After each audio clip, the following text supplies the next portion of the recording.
The door slammed so hard the windows rattled. "You have nothing," Silas Granger said, his voice cutting through the cold air like a blade. He stepped closer, and Adeline Rowan didn't step back, but her hands trembled. "No family, no money, no name worth carrying in this town. And you think you have the right to refuse me?" She said nothing. Because what could she say that he hadn't already made true? He leaned in, close enough that she could smell the whiskey on his breath, and smiled, the kind of smile that made her skin crawl. "You'll come crawling back," he said. "They all do. If you've ever been told your worth was tied to what you had left, stay with me. Because this story is about what happens when someone with nothing left chooses everything anyway." Before we go further, if stories like this move you, please subscribe and hit that bell so you never miss one. Drop a like and tell me in the comments what city or country you're watching from. I want to see how far this story has traveled. Now, let's go back to where it all began. The train didn't slow gradually into Silver Creek. It lurched, groaned, and shuddered to a stop like something wounded, the brakes screaming against cold iron rails. And Adeline Rowan, 24 years old, wearing a coat 2 winters past its usefulness, gripped the edge of her seat and told herself this was not a bad sign. She was getting good at telling herself things. She stepped onto the platform carrying a worn leather satchel that held everything she still owned in the world. 2 changes of clothes, a small hand mirror her mother had given her the year before she died, a folded letter from her Uncle Garrett promising her a room, a job at his general store, and a fresh start in a town where nobody knew her name or her failures. She unfolded that letter now, standing on the platform while other passengers streamed past her. She read his address again. 14 Copper Lane. She had memorized it weeks ago, but she read it again because reading it made him feel real. She didn't know yet that Garrett Rowan had been dead for 19 days. The first sign was the look on the hotel clerk's face when she said her uncle's name. He was a thin man with wire spectacles and the kind of eyes that gave things away before his mouth did. They shifted, just slightly, just for a half second, and Adeline's stomach dropped before he even spoke. "Mr. Rowan," the clerk said carefully, "I'm afraid there's been some news, miss. Perhaps you should sit down." "I've been sitting for 4 days on a train," she said. "Just tell me." He told her. She stood very still. She didn't cry. Not then, not in front of a stranger in a hotel lobby with her satchel hanging from her hand. She simply nodded, said, "I see," and asked what room was available for the next 2 nights. He told her that too. She paid. She walked upstairs. She sat on the edge of the bed and stared at the wall for a long time. And when she finally moved, it was only to open her satchel and count what remained of her money. Enough for 2 nights here. Enough for 1 meal a day if she was careful. After that, nothing. She had crossed half a continent to get here. She had sold the last of her mother's furniture, packed everything she owned into 1 bag, and told herself that a hard start in a new place was better than a slow suffocation in an old one. She had believed it. She had needed to believe it.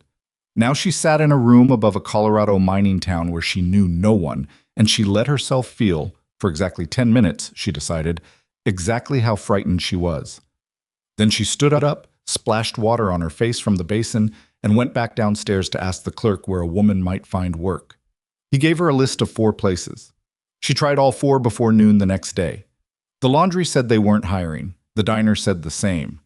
The seamstress on Birch Street looked her up and down and said she already had 2 girls and didn't need another mouth taking work away from women who'd been in Silver Creek longer and deserved it more. She didn't say it cruelly, she said it like a fact, which was almost worse. The 4th place, a boarding house on the edge of town, offered her a room in exchange for cleaning and cooking, but when she asked the woman who ran it what meals she'd receive, the woman laughed in a way that answered the question. Adeline walked back to the hotel in the afternoon cold, with her coat pulled tight, and the particular kind of humiliation that comes not from being insulted, but from being simply, quietly turned away. Over and over, without anger, without drama. Just doors that didn't open. She had spent her life running into closed doors. She thought she had grown used to it. She hadn't. That evening, she sat at a small table near the window of the hotel's modest dining room, nursing a cup of coffee she'd stretched to last an hour, trying to make herself invisible when she heard the boots. Heavy, unhurried, the kind of walk that belonged to someone who owned the ground they walked on. Silas Granger was not the tallest man in Silver Creek, but he carried himself like he was. He was perhaps 45, with broad shoulders and a thick mustache, and the kind of sun-weathered face that some women found handsome. He wore a good coat. Everything about him said money in the quiet, settled way of someone who had been wealthy long enough that it no longer surprised him. He sat down across from her without asking. "You're the Rowan girl," he said. It wasn't a question. "I'm Adeline Rowan," she said carefully. "Yes." "Garrett's niece." "That's right." He leaned back in his chair and looked at her the way a man looks at something he's trying to decide whether to buy. She held his gaze because she had nothing left to lose by holding it. "Heard you've been looking for work," he said. "I have." "Heard you haven't found any." "Not yet." He smiled. It was a fine smile. She noticed already that it didn't reach his eyes. "I own the Mercantile on Main Street," he said, "and the warehouse on the north end of town. I also recently lost my wife, which means I've got a household that needs managing." He paused, letting that settle. "I could use someone reliable." Adeline looked at him. "Are you offering me a job, Mr. Granger, Silas Granger?" He extended his hand. She shook it. "And I'm offering you something better than a job. I'm offering you a solution." She didn't like that word. Solution. Like she was a problem to be solved. "What kind of solution?" she asked. "The kind that means you don't have to sleep in this hotel past the week," he said simply. "I'm a reasonable man, Miss Rowan. You're in a difficult position. I'm in a position to help. That seems straightforward to me." She asked him to give her time to think. He said, "Of course." He said he was a patient man. He smiled that smile again, and then he left. And Adeline sat with her cold coffee and watched the door he'd walked out of and felt, for the first time since arriving in Silver Creek, something she hadn't expected to feel. Afraid. Not of being poor, not of failing. Afraid of what reasonable-sounding men with resources sometimes believed they were owed in return. The next morning was when she met Elias Mercer. She was standing outside the general store, not Silas's Mercantile, the smaller one 2 blocks east, trying to calculate whether she could justify buying an apple, which she could not, when a voice came from somewhere around her elbow. "You look really lonely." She looked down. The boy was perhaps 9 years old, with dark hair that needed cutting and boots that were too big and eyes the color of river water on a cloudy day. He was looking up at her with the specific directness that only very young children and very old people could get away with. "Elias," a man's voice, firm but not sharp. "That's not a thing you say to a stranger." She looked up. Caleb Mercer was not what she expected. She had imagined, from the boy's boots and the look of him, someone rougher. But the man who stepped forward was quiet in a way that took her a moment to read. He was perhaps 35, with a jaw that hadn't been shaved in a few days, and a coat that had been good quality a few years ago, and hands that had clearly been working since before she was awake that morning. He looked like someone who had been tired for a long time and had made peace with it. "I'm sorry," he said to her. He asks things out loud that most people keep to themselves. "It's all right," Adeline said. And then, because it was true and because the boy was still looking at her with those river water eyes, she added, "He's not wrong." The boy, Elias, looked satisfied with this answer in a way that made her want to laugh. She didn't, but she almost did. "You're new," Elias said. Not accusingly, just observing. "I am." "Where from?" "Elias," his father again, quieter this time. "Ohio," Adeline said anyway, because there was no harm in Ohio. "That's far," Elias said seriously. "It is." Caleb Mercer was watching her now with an expression she couldn't fully read. Something cautious and something else underneath it that she didn't try to name. He pulled his son back gently by the shoulder. "We won't keep you," he said. "You aren't keeping me," she said honestly. "I wasn't going anywhere particular." That was probably too much honesty.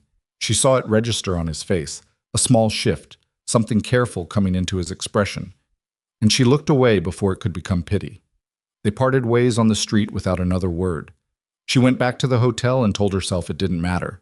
A man and his boy on a street. It meant nothing. Nothing in Silver Creek was going to mean anything, because Silver Creek was going to let her starve quietly, and she was going to have to decide, soon, exactly how much of herself she was willing to give up to someone like Silas Granger in order to survive. That evening, there was a knock at her hotel room door. She opened it to find a young boy, not Elias, a different boy, maybe 12, holding a covered plate and looking like he'd been told this was his job, and he intended to do it correctly. "Mr. Mercer sent this," the boy said. "He said to say it's no trouble." She stood there looking at the plate. It smelled like beef stew and fresh bread and something she couldn't identify that made her eyes sting. "He doesn't know me," she said, mostly to herself. The boy shrugged. "He said to say it's no trouble," he repeated. She took the plate. She ate every bite of it sitting on the edge of her bed, and when she was done she sat very still for a long time, and the thing she felt was something she didn't have a word for yet. Not gratitude exactly, not relief, something older than that. Something she thought she'd stopped believing in. Well, 2 days later she found work at the laundry on 2nd Street, not the one that had turned her away, a different one, run by a sharp-tongued woman named Mrs. Pell, who had fired her previous girl for stealing soap and had been in a foul mood about it ever since. The pay was not good. The hours were long. Her hands cracked in the cold water within the first week. She didn't complain. She needed the money, and she needed to be too tired to think, and the laundry provided both. What she didn't expect was Hazel. Caleb Mercer's daughter was 7 years old and small for her age, with the kind of quietness that wasn't shyness so much as watchfulness. She appeared at the laundry on a Thursday afternoon with her father, who was dropping off a bundle of shirts and looking like a man performing a chore he hadn't figured out how to make easier. Hazel looked at Adeline the way children look at something they have decided they like and are not yet ready to admit. "Your hair is pretty," Hazel said. Adeline's hand went to her hair involuntarily. It was in a plain braid, half unraveled from the morning's work. "Thank you," she said. "Can you do braids like that?" "Hazel," her father said quietly. "She asked," Adeline said. Something flickered across Caleb Mercer's face. Something quick and complicated and gone before she could read it. "She doesn't mean to bother you," he said. "I can do braids," Adeline said to Hazel, ignoring him gently. 3-strand, 4-strand.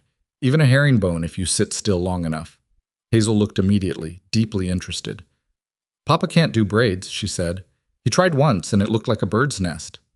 "Hazel." A warning, but a soft one. "It did," Hazel said simply. Adeline looked up at Caleb Mercer then and caught him looking at her with an expression that was, there was no other word for it, embarrassed. Not the embarrassment of a man who'd been mocked. The embarrassment of a man who had tried something he had no business trying and failed and was still trying. She looked back at Hazel. "I could show you sometime," she said carefully.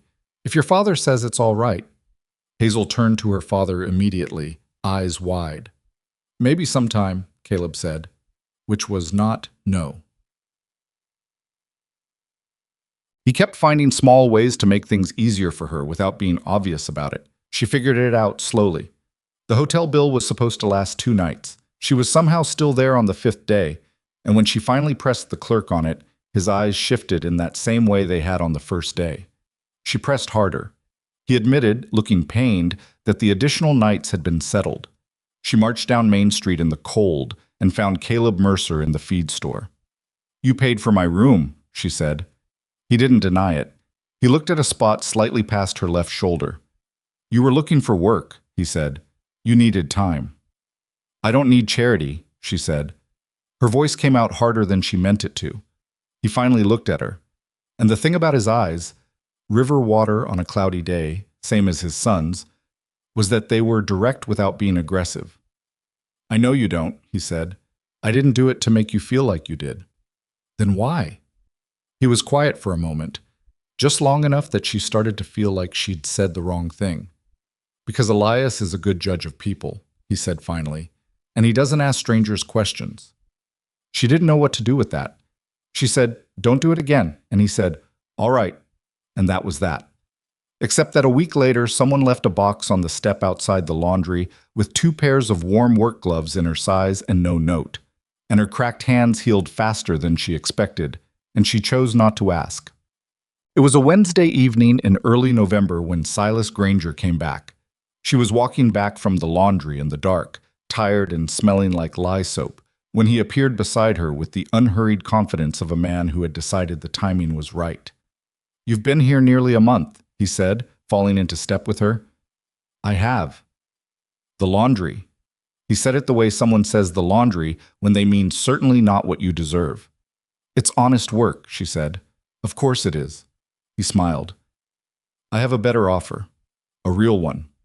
I've been patient, Miss Rowan, because I respect that you needed time. He paused, and his voice dropped slightly, took on a warmth she didn't trust. My house is cold.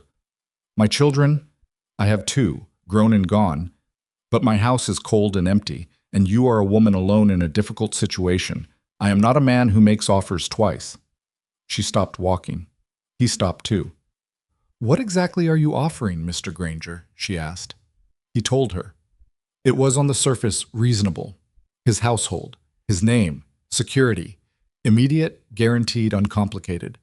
She stood in the dark street and felt all the weight of the past month, the closed doors, the cracked hands, the counting of coins, pressing on her from every direction. She felt Silas Granger standing there like a door that was finally open, and she understood completely why a woman in her position was expected to walk through it. Give me a week, she said. His expression shifted, just slightly. I've already given you a month. A week, she repeated. Something moved across his face then that she would remember later. Something that was not quite anger but lived in the same neighborhood. He smoothed it over quickly with that practiced smile. 1 week, he said. Then I'll need an answer. He walked away, and she stood in the cold street, and somewhere in the darkness a horse shifted in its stable and a door banged shut against the wind, and Adeline Rowan stood between two futures and understood, with a terrible clarity, that she was the only one who could choose between them. She just wasn't yet sure if she was brave enough to choose the right one. She stood there in the dark long after Silas Granger's footsteps had faded down the street, and the cold worked its way through her coat in a way it hadn't managed to before, or maybe it had always been that cold and she'd been too busy surviving to notice. 1 week. She walked back to the hotel with her hands in her pockets and her eyes on the frozen mud of the street, and she did what she always did when she had no good options. She made a list in her head of the facts. Not the feelings. The facts. She was 24 years old. She had $11 and some coins. She had a job that paid her barely enough to eat. She had no family, no connections, no one in Silver Creek who owed her anything. Silas Granger was offering her a way out of all of that. The fact that something about him made her want to keep a table between them at all times, that wasn't a fact she could afford to put on the list. She slept badly and woke before the laundry opened and spent the hour in between sitting at the small window of her room watching Silver Creek wake itself up. A dog crossed the street below. A woman shook out a rug from an upstairs window 2 buildings over. A wagon loaded with something heavy creaked north out of town. Normal things. Ordinary things. She wondered, not for the first time, what it would feel like to be part of something ordinary. Mrs. Pell was in a mood that morning, which meant nothing unusual, because Mrs. Pell was always in a mood. She ran the laundry the way a general runs a campaign, with the firm conviction that everything would go wrong if she turned her back for 30 seconds, and the equally firm conviction that everyone around her was 30 seconds away from proving her right. "You're 2 minutes late," she said when Adeline walked in. "The clock in my room runs slow," Adeline said, tying on her apron. "Then wake up earlier." "Yes, ma'am." Mrs. Pell gave her a look that suggested this answer was acceptable but not satisfying, and then went back to the ledger she was marking and said nothing more. That was the rhythm of it. Mrs. Pell snapped. Adeline didn't snap back. Mrs. Pell decided she was tolerable.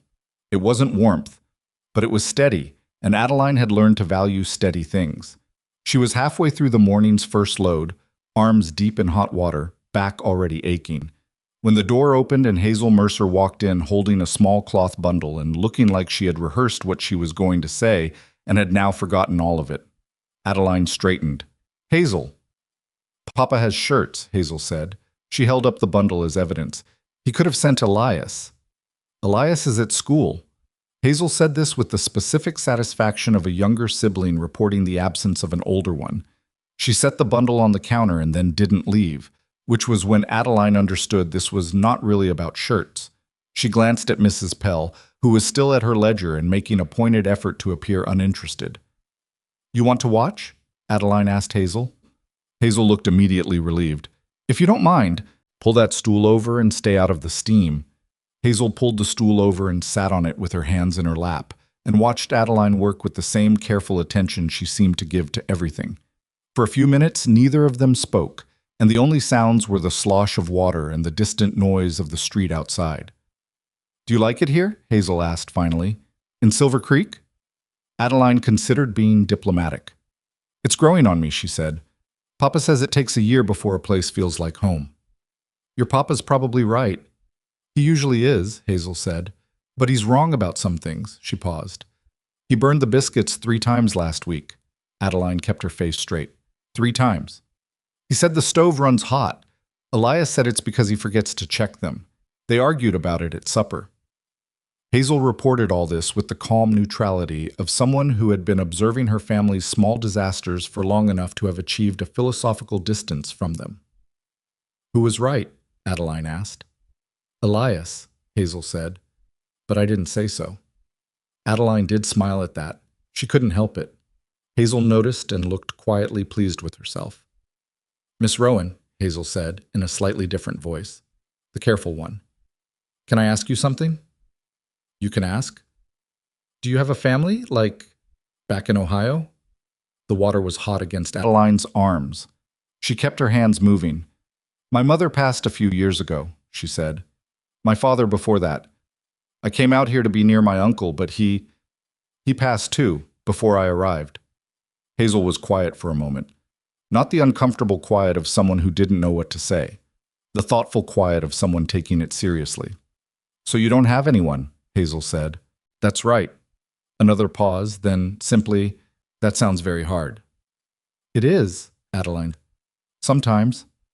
Hazel nodded slowly, like she was filing this information away carefully. She sat with it for a moment, and then she said in a voice so matter-of-fact it almost didn't register. "I don't have a mother either. She died when I was 4. I don't remember her face very well anymore. I remember she smelled like lavender, and she had cold hands." Adeline stopped moving. She turned and looked at this 7-year-old girl sitting on a stool in a laundry, telling her the shape of a loss too large for any child to be carrying around so quietly, and felt something in her chest do something it hadn't done in a long time. "I'm sorry," she said.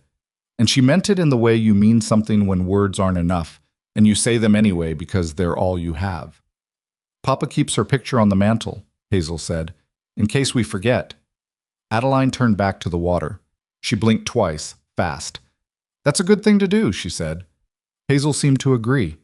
She slid off the stool a few minutes later, said goodbye with a small, serious wave, and left the laundry. Mrs. Pell waited about 4 seconds before looking up from her ledger. "Mercer's girl," she said. "Yes." "Good man, Caleb Mercer." She said it like a fact, the way she said everything. "Quiet. Doesn't complain, pays his bills on time." She paused. "His wife was Eleanor. Good woman. The whole town felt it when she went." Adeline said nothing. Mrs. Pell returned to her ledger. "You've got shirts to sort," she said. Thursday came and went. Friday came and went.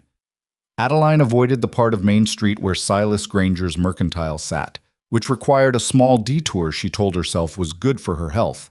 On Saturday morning, she was crossing through the small market square when she nearly walked into Elias Mercer, who was carrying a bag of something heavy and navigating with the specific overconfident stride of a boy who believed he could handle more than he actually could. "Miss Rowan," he said, delighted in the immediate way of someone who doesn't bother pretending they're not pleased to see a person. "Elias, what have you got there?" "Feed for the chickens." He adjusted the bag with a grunt. "One of them got out this morning, and Papa had to chase it down the south field." He reported this with the particular joy of someone who had watched the chaos from a safe distance. "Did he catch it?" "Eventually." Elias grinned. "He said some words he told me I'm not supposed to repeat." "Good advice," Adeline said. Elias fell into step beside her as though this had been the plan all along. She didn't stop him. He was the kind of company that didn't ask for anything. "Are you staying?" he asked after half a block. She glanced at him. "In Silver Creek?" "Yeah." She didn't answer right away. She watched where she was walking instead, a habit she'd developed on streets that had a tendency to be uneven. "I don't know yet," she said honestly. Elias considered this with what she was starting to recognize as his characteristic seriousness, the look he got when he was processing something rather than just hearing it. Papa says people leave Silver Creek a lot, he said. He says the ones that stay are usually the ones who find something worth staying for. She looked at him. I was looking straight ahead, still hauling the feed bag, entirely sincere. Your papa says a lot of things, she said. He mostly says them to us, Elias said. He doesn't talk much to other people. He paused. He talked to you, though. I saw him in the feed store that time. She remembered. The way Caleb had looked at a spot past her shoulder, the way he'd finally looked at her directly when she'd pushed. That's true, she said.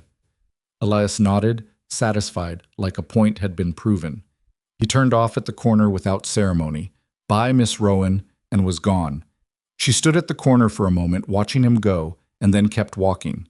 But her feet had slowed, and she noticed. The invitation came that evening, slipped under the hotel room door. Not a formal card. A folded piece of paper, the handwriting careful and slightly uneven, like someone who didn't write notes often and was taking the effort seriously. Miss Rowan, Elias and Hazel would like you to have supper with us Sunday. If you're willing, you don't have to. The Mercer. She read it twice, then a third time, because the last two sentences were doing something unusual, and she wanted to understand what. You don't have to. Most invitations didn't say that. They assumed their own welcome. They expected gratitude in advance. This one was offering her a door and telling her plainly that she could also walk past it. She folded the note, unfolded it, read it again. Then she found a stub of pencil in her satchel and wrote on the back of it, Sunday is fine. Thank you. A. Rowan. She went down to the front desk and asked the clerk if he knew where Caleb Mercer's ranch was. He told her. She thanked him and went back upstairs and lay on the bed and looked at the ceiling for a while. She wasn't sure what she was walking toward. She was starting to be sure about what she was walking away from. Sunday afternoon, she borrowed a horse from the livery. Or rather, she spent 20 minutes talking the livery owner's young assistant into lending her the oldest, slowest mare in the stable at a price she could actually pay, which required more negotiation than it should have, and left her with less money than was comfortable. She rode north out of town along a road that turned to frozen dirt and then to a path between fence lines, following the landmarks the clerk had described, and arrived at the Mercer Ranch as the light was going flat and orange in the west. It was not a grand place. The house was 2 stories, solidly built but plainly kept, with a front porch that had a board loose on the 3rd step and a garden bed that had been left to go wild and would need serious work in the spring if it was going to amount to anything. There was a barn set back behind the house, and a corral where 2 horses stood with their heads down against the cold, and a yard where chickens wandered with the aimless authority of animals that knew they were indispensable. She tied the mare to the fence post and had barely reached the porch before the front door opened and Elias appeared, still chewing something. You came, he said, like he'd had a small private bet with himself and had won it. I said I would. People say things, he said philosophically, and stepped back to let her in. The inside of the house was warm. That was the first thing she noticed. Genuinely, properly warm. Not the damp half-warmth of the hotel room, but the real kind, from a stove that had been going for hours. The second thing she noticed was that it was clean in the way of a house where someone was trying hard but had too much else to do. Things put away but not quite where they probably belonged. A coat hanging on a chair back instead of a hook. A pair of small boots sitting in the middle of the floor for no clear reason. Hazel appeared from what Adeline assumed was the kitchen, wiping her hands on her apron. She was wearing a child's apron, tied unevenly, with a concentration on her face that suggested she had been given a task and intended to complete it correctly. I helped make the pie, she announced. What kind? Adeline asked. Apple. Hazel paused. Papa made the crust. I did the filling. Elias was supposed to help, but he went to look at the horses instead. I checked on the horses, Elias said from behind Adeline. That's important. You did it because you didn't want to peel apples. Both things can be true. Adeline heard a sound from the kitchen, a pot being set down a little harder than intended. And then Caleb Mercer appeared in the doorway, a dish towel in his hand and an expression that suggested he had heard the last exchange and had opinions about it that he was choosing not to share. Miss Rowan, he said. Mr. Mercer. He looked at her for a moment in the way he had, that careful, direct way that didn't perform anything. You found it all right, he said. Your directions were good. Elias, he said, not looking away from Adeline. Take her coat. I know, Elias said, already reaching for it. She let him take it. She followed Caleb into the kitchen because that was where he went, and because the children went too, and because it turned out the Mercer house was one of those houses where everything happened in the kitchen. Supper was beef stew, which Caleb served from a pot that was not large enough for the amount of stew that was in it, so he'd used a second pot on the back of the stove, and the effect was slightly chaotic in a way that felt lived in and real. Hazel reported on the pie at intervals. Elias asked Adeline 17 questions about Ohio, then pivoted to asking about trains, then about whether she'd ever been to St. Louis, and when she said yes, spent 5 minutes asking about St. Louis with the specific intensity of someone who had decided it was the most interesting place in the world. Caleb said less than his children, but he wasn't silent. He asked her at one point how the laundry work was going, and when she said it was honest work but hard, he nodded in a way that said he knew something about honest work that was also hard and didn't need to say more. Somewhere between the stew and the pie, the conversation slowed the way conversations slow when people are full and comfortable, and the stove was ticking quietly, and Hazel had leaned slightly sideways in her chair from tiredness, and Elias was telling Adeline about the foal they'd had that past spring that had turned out to be the most stubborn animal he'd ever encountered, and Adeline was listening with actual interest, not polite interest, but actual interest, and it came to her slowly, like something surfacing from deep water. This was the thing she'd been missing. Not safety, not money, not security. This. A table with people at it who were genuinely in the middle of their own lives and had made a small space at the edge of it for her. She ate 2 pieces of pie. Hazel looked triumphant. It was getting late when she stood to go, and Caleb walked her to the door while the children cleared the table. On the porch, she could see her breath in the cold air, and the sky was fully dark, and the stars over Colorado were extravagant in a way that still surprised her. Your children are remarkable, she said. Because they were, and she believed in saying true things when she thought them. Caleb was quiet for a moment. I was looking out at the dark yard rather than at her, hands in his pockets. They're good kids, he said. I can't always tell if that's because of me or in spite of me. She didn't expect that. That's an honest thing to say. I don't see the point of the other kind. She looked at him. The porch light was dim. Just a lantern hung to the side of the door. And he was half in shadow, but she could see his profile, the line of his jaw, the way he was looking out at something she couldn't see. Mr. Mercer, she said, why did you send supper to the hotel that first night? He was quiet long enough that she thought he might not answer. I walked away from you on that street, he said finally. And I'd walked about half a block before I realized what I was doing. He paused. I've made that mistake before. Walking away from something I shouldn't have. He didn't explain what that meant. He didn't need to. The meal helped, she said. Good. She stepped off the porch, stopped at the bottom step and looked back. Thank you for supper, she said. Thank Hazel, he said. She'll expect it. She almost laughed. She untied the mare and rode back toward town in the cold and the dark. And the whole way back she was thinking about 1 week and counting backward from it, and what it meant that supper at a ranch with a widowed rancher and his 2 children had felt more like home than anywhere she'd been in years. Silas Granger's offer was still there, clean and clear and waiting. And now, so was something else. Something that had no clean edges and no guarantees and no obvious explanation for why she was already, despite everything, afraid of losing it. Monday morning, Silas Granger was waiting outside the laundry when she arrived. Not inside.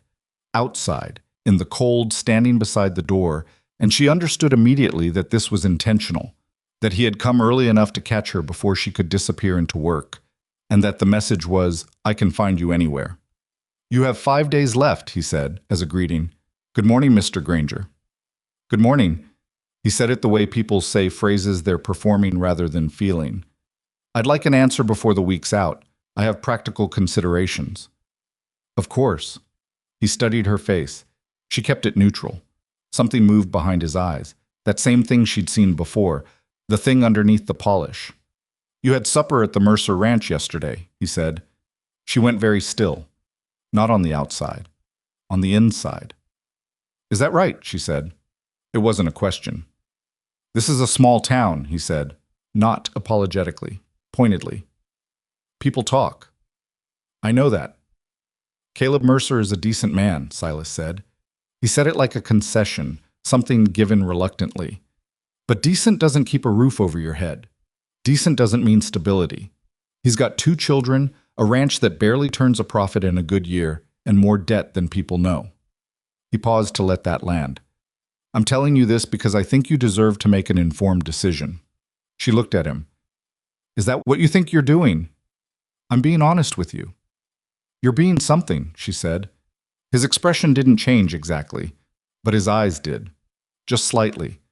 The warmth went out of them so fast she almost missed it. 5 days, he said pleasantly, and walked away. She went inside and tied her apron with hands that weren't quite steady, and Mrs. Pell looked at her from across the room and said nothing, which was its own kind of kindness. She worked through the morning without speaking, just the water and the work and the slow building pressure of a decision she hadn't asked to be forced to make. The thing Silas had said about Caleb's ranch, she didn't know if it was true. It might be. It probably was, partly. Ranching was hard and the years were unpredictable, and debt was the kind of thing that lived quietly under the surface of a man's life until it wasn't quiet anymore. But that wasn't what was sitting in her chest like a stone. What was sitting in her chest was the understanding that Silas Granger had not said those things to help her. He had said them to move her, and those were 2 very different things, and she had known enough men in her life who confused them to recognize the difference now. That afternoon, without planning to, she found herself walking past the feed store. She didn't go in. She kept walking. But she was aware of it, the way her feet had known where they were going before she did. 1 more week, she kept telling herself. But the week was no longer the real question. She understood that now. The real question was simpler and harder and had nothing to do with money or time or what Silver Creek thought of her choices. The real question was whether she was willing to want something that might not work out. Whether, after everything, her mother, her father, her uncle, all the closed doors, all the cold rooms, she could still reach for something uncertain with both hands and hold on. She walked back to the hotel in the early dark. She sat on the edge of the bed and opened her mother's hand mirror and looked at her own face for a long time. The way you look at yourself when you're trying to figure out who you actually are underneath the decisions you've been making for survival. She looked tired. She looked 24 going on 40. She looked like a woman who had been reasonable and practical and careful for so long that she had almost forgotten what she wanted. Almost. She set the mirror down, lay back on the bed with her coat still on. Outside, Silver Creek made its ordinary noises. A wagon, a dog, someone laughing 2 streets over.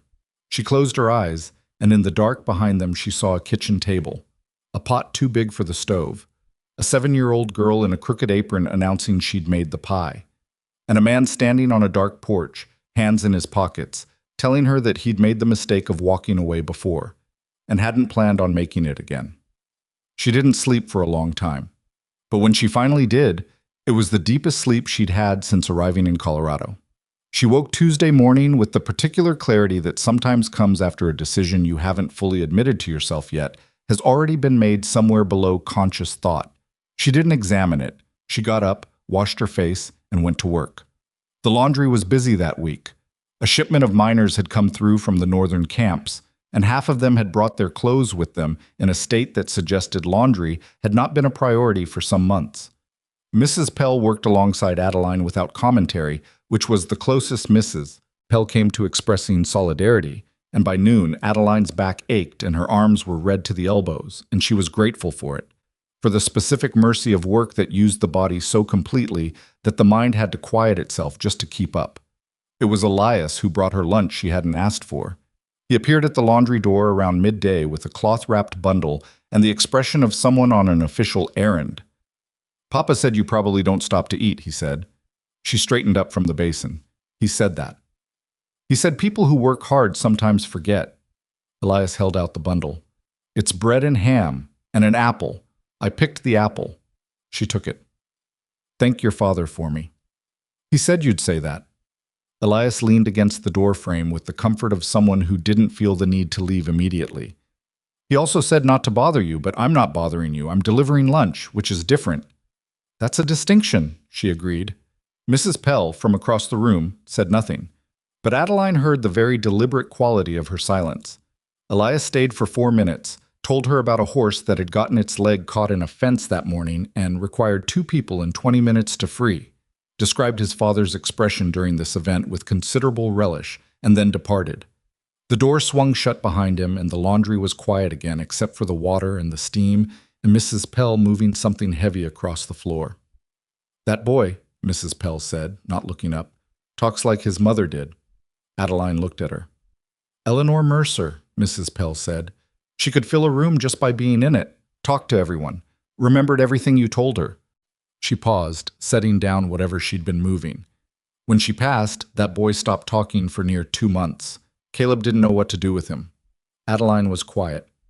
"Then one morning he just started again," Mrs. Pell said, "like he decided something." She picked up the next bundle of shirts. "Kids do that sometimes. Decide." She didn't say anything else. She didn't need to. Adeline ate her lunch standing up because sitting down felt like a luxury she hadn't earned yet, and she thought about a 9-year-old boy who had gone silent for 2 months and then decided to start talking again. And she thought about the particular courage that required. And she thought about how he had been the one to ask her why she looked lonely. Maybe some things ran in families. Wednesday, she saw Silas Granger twice. The first time was at a distance. He was crossing Main Street in conversation with another merchant, and he didn't see her, or if he did, he chose not to acknowledge her, which amounted to the same thing. The second time was unavoidable. She was coming out of the dry goods store with a small purchase. Thread, a practical thing. Her coat's hem was coming loose, and he was coming in. They stopped. "Miss Rowan," he said, "Mr. Granger." He looked at her with an expression that was doing several things at once. Pleasant on the surface, assessing underneath, and somewhere below that, something that was neither. He had the particular quality of a man who was used to waiting for things, and had developed patience as a tool rather than a virtue. "3 days," he said. "I'm aware." He glanced down at the thread in her hand. "Small purchase. Small need." He smiled. "You know, I've been thinking about our last conversation. I may have come across as direct." "You were direct," she said. "I didn't mind it." Something shifted slightly in his expression. She thought he'd expected her to offer him something in return for the near apology. Reassurance, maybe, or a softening. She didn't offer anything. "I have a great deal of respect for practical women," he said. "Women who understand how things work." "That's generous." "I mean it sincerely." He tilted his head slightly. "Have you given any more thought to what I offered?" "I've given it thought," she said carefully. "And?" "And I have 3 days," she said. He held her gaze a moment longer than was comfortable, and then he inclined his head, a gesture that managed to be both gracious and somehow a warning, and stepped past her into the store. She walked back toward the laundry without looking back, and the thread in her hand was a solid, small, real thing to hold on to, and she focused on that. That evening she sat in her room and sewed her hem, and didn't think about Silas Granger. She thought instead about what he'd said Monday, about Caleb's ranch, the debt, the barely turning a profit years. She hadn't dismissed it. She wasn't foolish enough to dismiss it. She turned it over the way you turn a stone over to see what's underneath, trying to understand what exactly Silas had wanted her to do with that information. He'd wanted her afraid, she decided, specifically afraid of uncertainty. He'd wanted to make the clean offer look cleaner by making the alternative look harder. The thing was, she already knew it was harder. Caleb Mercer hadn't pretended otherwise. He'd sat at his own kitchen table and told her quietly that he couldn't always tell whether his kids had turned out well because of him or despite him. That was not the speech of a man trying to sell you something. She bit off the thread, folded the coat, set it on the chair. 3 days. Thursday morning brought the kind of cold that made Silver Creek feel smaller. People moved faster, kept their heads down, got where they were going without lingering. Adeline was crossing through the market square when she heard her name and turned to find a woman she didn't know well, a round-faced woman named Ruth, who kept the millinery 2 streets from the laundry, hurrying toward her with the look of someone who had been waiting for an opportunity and had decided this was it. "Miss Rowan," Ruth said, slightly breathless, catching up. "I hope you don't mind. I know we haven't spoken much, but I've been meaning to say something." Adeline waited. Ruth pulled her coat tighter against the cold.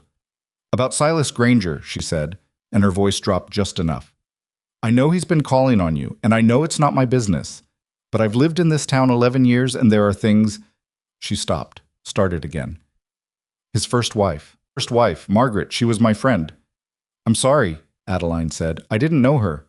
No, you wouldn't. Ruth looked at her steadily. She was a quiet woman, very quiet by the end. She paused. I'm not saying he's a bad man. I'm saying he's a man who needs things to be his way. And Margaret, she stopped being a person with her own way eventually. She just became his way. Adeline held very still. I don't know your situation, Ruth said, and I'm not telling you what to do. She glanced down the street as if checking whether they were being observed. I didn't want you to decide without knowing. Thank you, Adeline said. Ruth nodded once, tightly, the way someone nods when they've said something they couldn't not say and are relieved it's done. Then she went back the way she'd come, moving quickly in the cold, and Adeline stood in the square for a moment looking after her. A quiet woman. Very quiet by the end. She turned those words over in her mind for the rest of the morning, and they sat in her stomach like something she couldn't digest. That afternoon, Caleb came to the laundry himself, not with the children, alone. He stood in the doorway with his hat in his hands, which she had started to understand was something he did when he was uncertain about something, and said he wasn't there about laundry, and did she have a moment? Mrs. Pell, without being asked, took her ledger and went to the back room. The door didn't quite close, but it was closed enough. I heard something, Caleb said. He was looking at the space between them rather than directly at her. Tom Reeves at the livery said Granger's been pressing you for an answer about his offer. Adeline looked at him steadily. That's true. He turned his hat in his hands once. How much time do you have left? 2 days? He nodded. He was quiet for long enough that she thought perhaps that was all he'd come to say, that he'd come to confirm what he'd heard and was going to leave now, and she tried to identify how she felt about that and arrived at something she couldn't quite name. It's a reasonable offer, he said finally. His voice was flat in the way of someone working to keep it that way. Security, no question about that. I know? I'm not going to tell you what to do. He looked up then, met her eyes directly. I just want to say something, and then I'll go. She waited. Hazel cried Tuesday night, he said. She thought I didn't hear. She's 7. She thought I was asleep. He stopped. His jaw worked once, sideways. She told Elias that she was scared you'd leave. The room was very quiet. Caleb, she started, and it was the first time she'd used his first name, and both of them noticed it, and neither of them acknowledged it. I'm not telling you that to put something on you, he said quickly. I don't want you to stay because a 7-year-old cried. That's not fair to you. He looked down at his hat again. I thought you should know what's been built here, even if you didn't mean to build it, even if I didn't. He paused. That's all. He put his hat back on his head, adjusted the brim. I'll let you get back to work, he said. Caleb? The name came out quieter this time, less accidental. He stopped. She looked at him. At this man who burned biscuits and had work-rough hands and raised 2 children by himself and had turned around halfway down a street because he knew what it cost to walk away from something and had chosen not to do it again.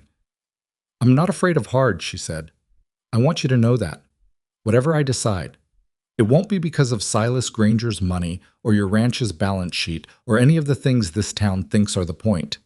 She held his gaze. Do you understand what I mean? He looked at her for a long moment. Yeah, he said. I think I do. He left. The door settled closed behind him. From the back room came the very deliberate sound of Mrs. Pell not saying anything. That evening was the first time Silas Granger came to the hotel directly.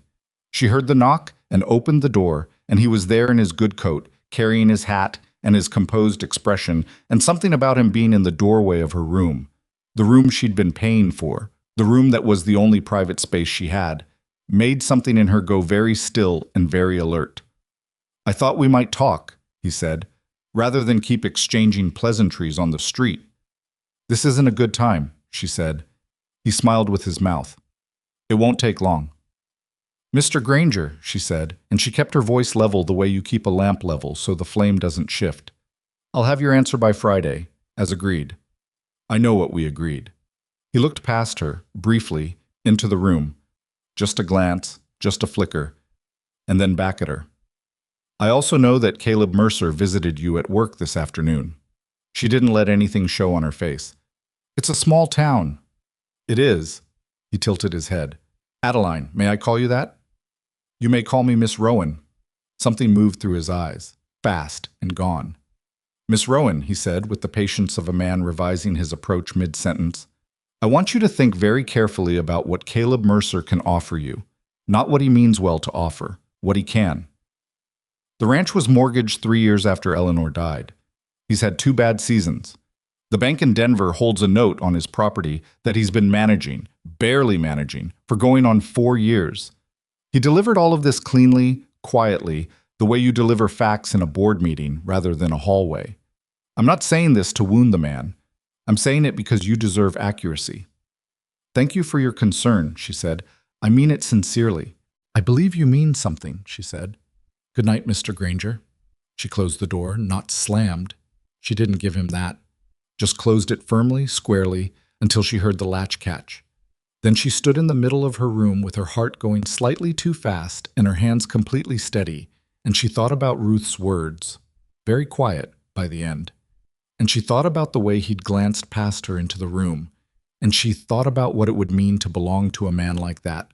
And she understood something then that settled into her bones like something permanent. It didn't matter what Caleb Mercer owed the bank in Denver. Some things cost more than money. Some things cost the part of you that made you who you were, and you only found out after you'd paid it that you weren't getting it back. She wasn't paying that price for anyone. Friday morning came too fast and not fast enough. She woke with a headache from not enough sleep and dressed with the deliberate slowness of someone who was going to be very precise about this day. She didn't go to the laundry. Instead, she sat down at the small table by the window and wrote a note to Mrs. Pell, explaining she'd be in by afternoon. Then she put on her coat. The hem held, the thread had done its job, and walked to the north end of town. She didn't go to the mercantile. She went to the land office. The man behind the counter was young and slightly startled by her arrival, and even more startled by her questions, which were about property records and mortgage liens, and specifically about the parcel registered to Caleb James Mercer, north of Silver Creek on the Old Collins Road. He shuffled through records with the air of someone doing something unusual, but not technically prohibited, and she read what he put in front of her carefully and thoroughly. The numbers were bad. Not catastrophic. Not the numbers of a man already gone under, but bad. The kind of bad that required 2 things: continued hard work and 1 or 2 good seasons in a row. Not impossible, just not easy. She thanked the young man and walked back out into the cold. She stood on the street for a moment. The wind was coming from the northwest, carrying the smell of snow that hadn't arrived yet. Across the street, 2 men were unloading a wagon. A dog sat beside them, watching with expert attention. Normal morning, normal street. She had spent a long time wanting a normal morning on a normal street that she belonged to. She started walking. She wasn't heading to the mercantile. She wasn't heading to the laundry either, not yet. She was heading to the end of 2nd Street and then up the hill behind it, to the place she'd found the second week. A flat, open spot above town, where you could see the whole valley spread out below, the mountains to the west going white at their peaks. The sky so big over Colorado that it made your problems feel scaled correctly for once. She stood up there for a while. Long enough to get cold. Long enough to think without the noise of the town pressing in. Silas Granger would want an answer today. She already had one. She'd had it for longer than she'd admitted. The only question remaining was whether she was going to be brave enough to say it out loud. She found him at the mercantile just after noon. He was at the counter speaking with his store assistant when she came in, and he looked up, and something in his expression, something that had been held carefully in check, relaxed by a small, controlled degree. He said something to the assistant, who nodded and moved away, and then he came around the counter with his hands clasped in front of him. "Miss Rowan," he said, "I was expecting you this morning."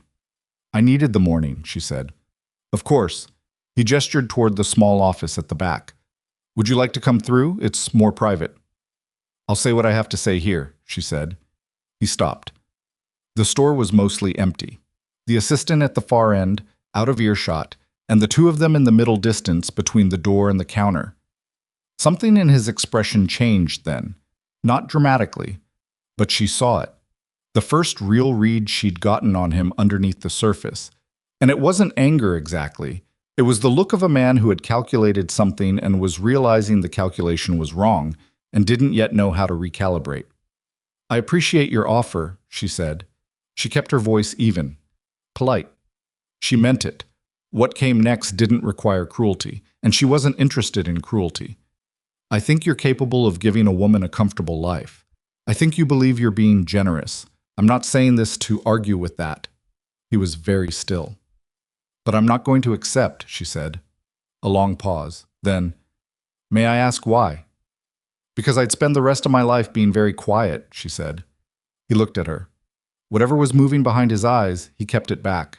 His jaw tightened once, barely perceptibly, and then he smoothed his expression back to what it usually was. Composed, pleasant, unreadable. "I see," he said. "I hope you find what you're looking for," she said. And she meant that too. She left before he could answer.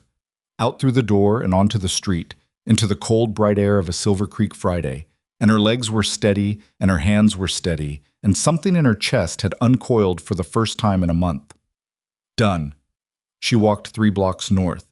Then she stopped, because she was standing on the street outside the feed store, and she'd been walking without directing herself, and her feet had made a decision before her head had caught up. Through the window she could see the interior of the store, barrels and bins and stacked supplies, and she could see Caleb at the counter, talking to the owner, his hat off, turning it in his hands the way he did. She stood outside in the cold and watched him for a moment through the glass. He was nodding at something the owner said. He looked tired in his regular way. The tiredness that wasn't complaint, just the natural condition of a man who got up early and worked until dark, and did it again the next day and didn't expect anyone to congratulate him for it. She pushed open the door. He looked up. The owner looked up. Caleb's hand stilled on his hat. "Miss Rowan," he said. "Mr. Mercer," she said, "when you have a minute." He had a minute. He said something brief to the owner, who found something extremely important to examine on a far shelf, and came toward her. He stopped a few feet away, and he was looking at her with that careful, direct look, and he didn't ask. He waited. "I told Silas Granger no," she said. Something moved through Caleb's face. He held it in. She watched him do it, but not entirely. His jaw shifted and his eyes changed, and for just a second the careful, steady composure cracked slightly, and underneath it was something that looked very much like relief so strong it was almost grief. "All right," he said. His voice came out lower than usual. "I need you to understand something," she said. "I didn't say no to him so I could say yes to you. I'm not standing here asking you for anything." She held his gaze. "I said no to him because it was the right answer. Full stop." "I understand that," he said. I thought you should know." She wasn't sure why exactly she'd needed to tell him in person rather than let it reach him the way everything reached everyone in Silver Creek, through the steady current of the town's information. But she'd needed to. She turned to go. "Oh, Adeline." She stopped. He hadn't moved. He was still standing with his hat in his hands, and he looked like a man who had prepared several things to say and had discarded all of them at the last second and was saying something else instead. "I know you don't need rescuing," he said, "and I know you didn't come here looking for any of this." He paused. His thumb moved against the brim of his hat. "But I'd like to ask you something, and you don't have to answer today." She waited. "I'd like to ask you to consider—" He stopped, started over. "Hazel needs someone to teach her the herringbone braid. She's been asking." He said it flatly, plainly, and then added just as plainly, "And I'd like you around, not because you need a place to go, because it's better when you're there." The store was very quiet. Outside, the wind moved down the street. She looked at him for a long moment, at the tired lines of his face and the careful hope in it that he was clearly trying not to show and wasn't entirely succeeding at hiding. "I'll think about it," she said. "That's all I'm asking," he said. She walked out of the store and back into the afternoon, and Silver Creek went on around her in its ordinary Friday way, and she walked back toward the laundry because she'd told Mrs. Pell she'd be in by afternoon and she intended to keep that. But the whole way there, something had shifted in the weight of the day. Something that had been pressing down for weeks had moved, or at least moved enough that she could breathe underneath it. She had said no to the wrong thing. She hadn't yet said yes to anything. But saying yes, she understood now, was not the terrifying part. The terrifying part was having something you could lose. She already had that. She'd had it since a 9-year-old boy had asked her why she looked lonely, and his father had turned around halfway down a street because he'd learned once what it cost to keep walking. She pushed open the laundry door. Mrs. Pell looked up. "You're late," she said. "I know," said Adeline. Mrs. Pell held her gaze for a moment, just a moment, and something in her expression said she knew, approximately, what the morning had contained. She didn't ask. She handed Adeline her apron and went back to her work, and Adeline tied the apron on and went to hers. And the water was hot, and the work was real. And outside the window, Silver Creek kept being exactly what it was, a small, cold, ordinary place where things were slowly, quietly, without announcement, beginning to change. She thought about it for 4 days, not constantly. She had work to do, hems to sew, water to heat, Mrs. Pell's particular brand of silent expectation to manage. But in the spaces between things, in the early mornings before the laundry opened and the late evenings when the hotel room got quiet and the wind came down from the mountains and rattled the window pane, she thought about it. It's better when you're there. She'd turned those words over so many times they'd worn smooth, like a stone carried in a pocket. She kept examining them for the thing that would make them complicated. Some catch she hadn't seen, some cost she was missing, and kept arriving at the same conclusion. Caleb Mercer was not a man who said things he didn't mean. She'd known him less than 2 months, and she was already certain of that. The way you become certain of structural things about a person before you can explain how you know. On Tuesday, she went back to the ranch. She hadn't sent word. She'd thought about it and decided against it because sending word would have made it feel formal, and formal would have made it feel frightening, and she was already frightening herself sufficiently without adding ceremony to it. She borrowed the same slow mare from the same reluctant assistant at the livery, paid the same negotiated price, and rode north out of Silver Creek in the late afternoon, with the mountains going pink in the west, and the cold air carrying that particular smell of coming snow that she was starting to recognize as a Colorado thing, a Western thing, a thing that meant something different out here than weather had ever meant to her in Ohio. She tied the mare at the fence post. She walked to the porch. She knocked. Hazel opened the door, looked up at her and said, "I knew you'd come back." "Did you?" Adeline said. "I told Elias." Hazel stepped back to let her in, entirely unsurprised, as though this had been scheduled. "He said maybe." I said definitely. "Where's your father?" "Barn." Hazel had already turned and was walking toward the kitchen. "He's been in the barn a lot this week. Elias says he's just checking on the horses, but they don't need that much checking." Adeline stood in the front hallway for a moment. The house felt the same as it had on Sunday. Warm, slightly disordered, alive in the way of a place where people actually lived rather than maintained appearances. Hazel's small boots were in the middle of the floor again. A different spot, but the same general philosophy. She went out to the barn. It took her eyes a moment to adjust to the dimmer light inside. The smell was hay and horses and cold earth, and Caleb was at the far end doing something with a bridle that didn't urgently need doing. He heard her come in and turned, and the expression on his face went through several things quickly before settling into something careful and very still. "I didn't hear you ride up," he said. "Hazel let me in." She stopped a few feet away. "I thought about what you said. Last Friday." He set the bridle down on the rail beside him. He didn't say anything. He was giving her the space to say what she'd come to say, and she appreciated that about him. Appreciated it enough that she had to look slightly past his shoulder for a moment to collect herself. "I think you meant it," she said. "What you said about it being better when I'm there." "I meant it." "I know you did." She looked at him directly then. "That's the part that took some getting used to." He was quiet, watching her. "I've been careful a long time," she said, "about wanting things. Because wanting things that don't work out is its own kind of loss, and I've had enough of that kind to last me." She paused. "But I've been thinking that being careful has its own cost, and I've been paying it long enough without noticing the bill." Something shifted in his face. Not dramatic. This man didn't do dramatic, but real. "I'm not saying yes to a proposal," she said clearly. "You haven't made one, and that's not what I'm here for. I'm here to say that I'd like to keep coming around, if that's all right, to see where this goes." She held his gaze. "Without rushing it, and without pretending it's something it isn't yet." Caleb Mercer looked at her for a long moment. Then he said, "That's the most sensible thing anyone said to me in a year." It wasn't what she'd expected. It startled a sound out of her that was almost a laugh. "All right then," she said. "All right," he agreed. They stood in the barn in the early winter cold, and neither of them tried to make it into more than it was, which was exactly the right amount of what it was. And that was enough. The town noticed, of course. Silver Creek always noticed.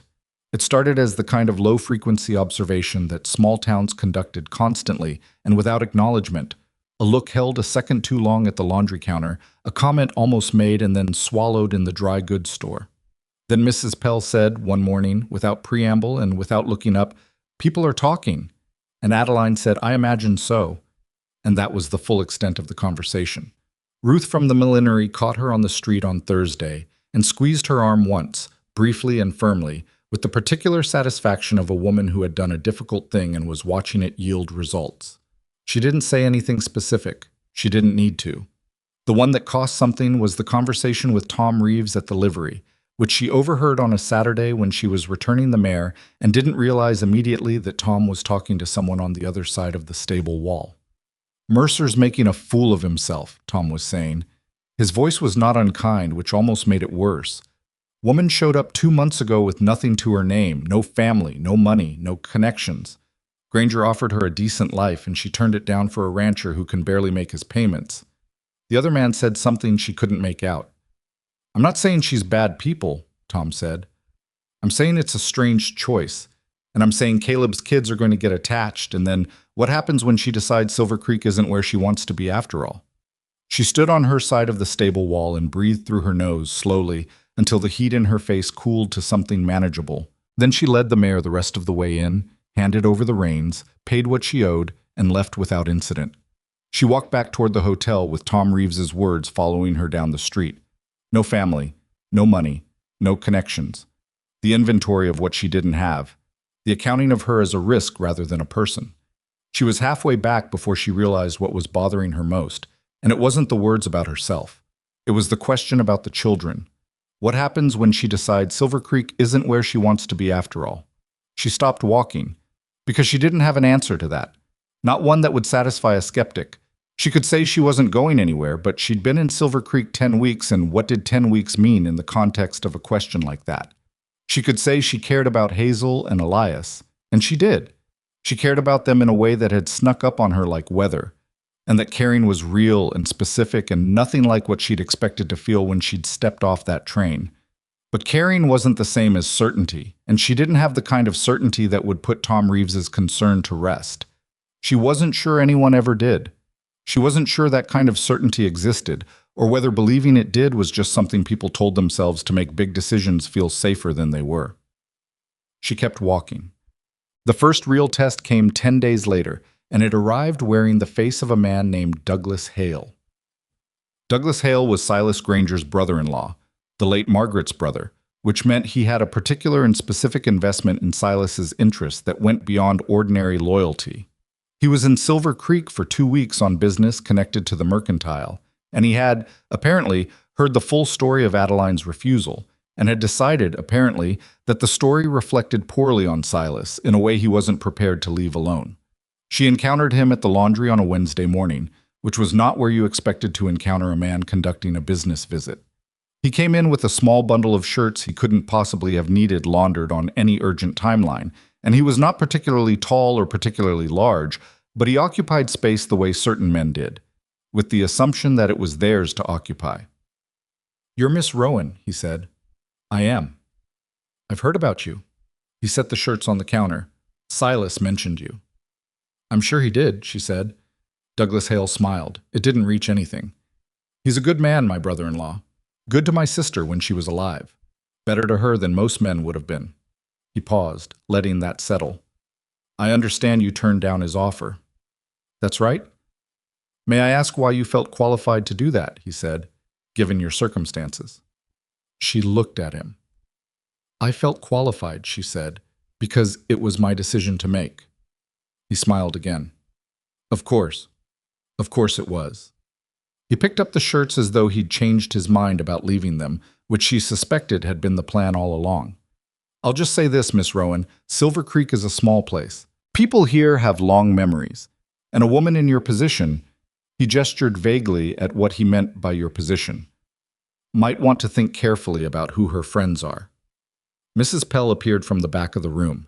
She didn't say anything. She simply came and stood behind the counter 3 feet from Adeline with the flat, specific authority of a woman who had been running her own business for 20 years and recognized a threat when it came through her door wearing clean clothes. Douglas Hale looked at Mrs. Pell. Mrs. Pell looked at Douglas Hale. "We don't have room for more shirts this week," Mrs. Pell said. "You can try the laundry on 5th. There was a pause. Then Douglas Hale said pleasantly, "Good day," and left. The door settled closed.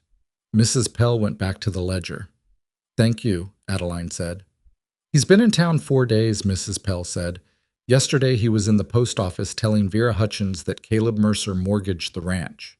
She wrote something down. "Vera told her husband. Her husband told half the men he knows." She looked up. "You should tell Caleb." "I know." "Tonight," Mrs. Pell said. "Not a suggestion." She rode out to the ranch that evening. Caleb was on the porch when she came up the path. He'd heard the horse, and he had the expression of someone who could tell from the way she was riding that this wasn't an ordinary visit. The children were inside. She could see the light in the kitchen window and hear the distant, indistinct sound of Elias talking at his usual pace. "Douglas Hale," she said. Something closed in Caleb's expression. Not anger, or not only anger, something older than that. "What did he say to you?" Caleb said.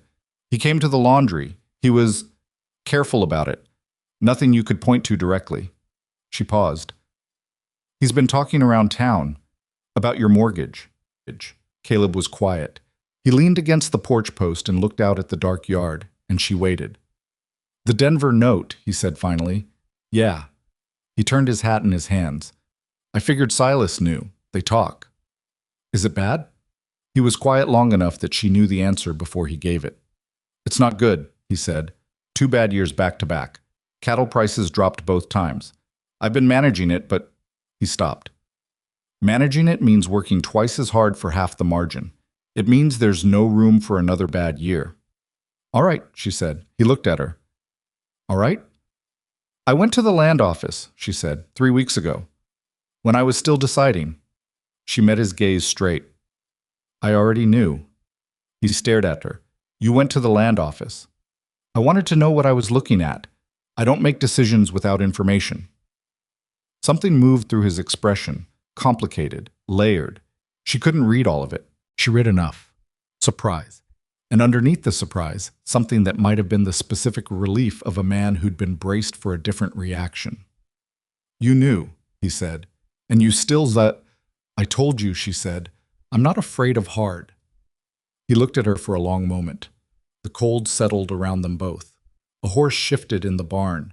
The kitchen light stayed warm behind the window. "Hale's trying to run you off," Caleb said. "I noticed. He's going to keep at it." "I noticed that too." He pushed off the porch post and straightened up, and there was something different in his posture. Something that had been held cautiously for weeks and was now held differently, not relaxed exactly, but settled.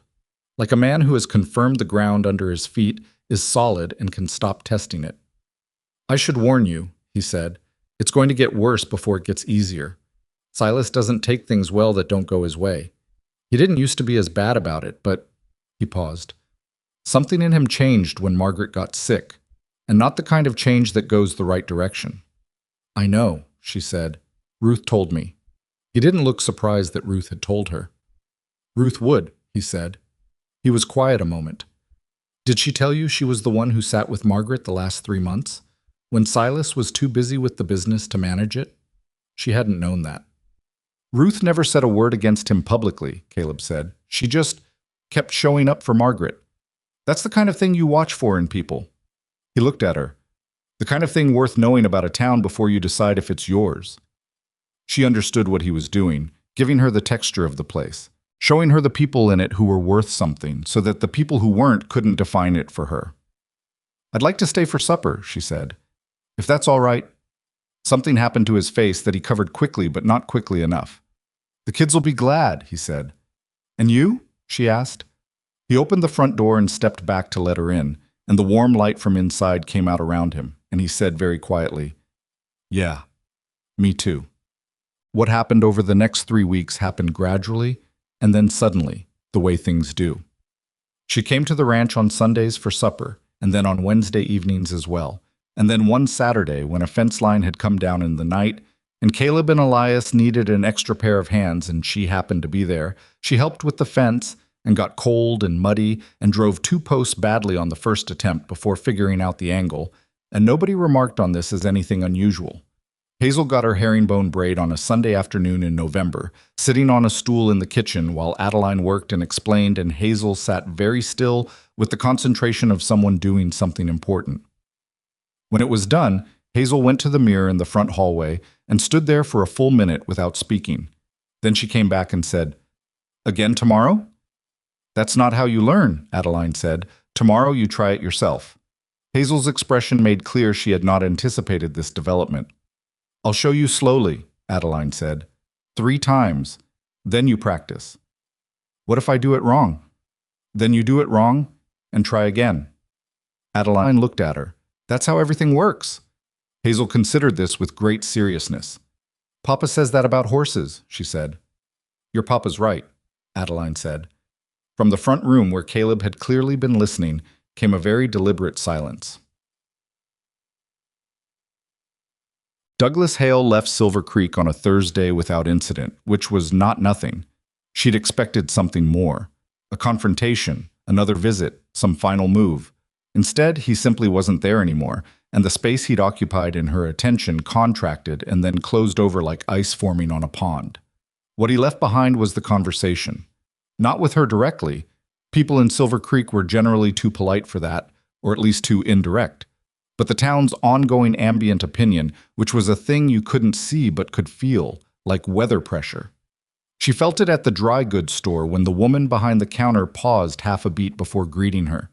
She felt it at the hotel, where the clerk had become slightly more formal in the past 2 weeks. She felt it when she walked down Main Street and 2 women she didn't know well looked at her and then at each other in the particular way that meant something had been said that she hadn't heard. It didn't break her, but it wore on her, the way cold wears on you. Not dramatically, just steadily, until you realize you've been bracing against it for so long your shoulders hurt. She told Caleb about it one evening in December, sitting at his kitchen table after the children had gone to bed. She'd started staying later on Wednesday evenings. Not planned, it had just evolved that way, the evenings stretching because neither of them seemed to be in a hurry to end them.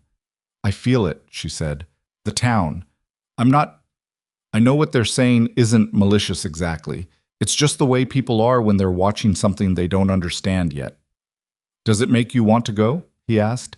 He asked it plainly, without the weight of a man who needed a particular answer.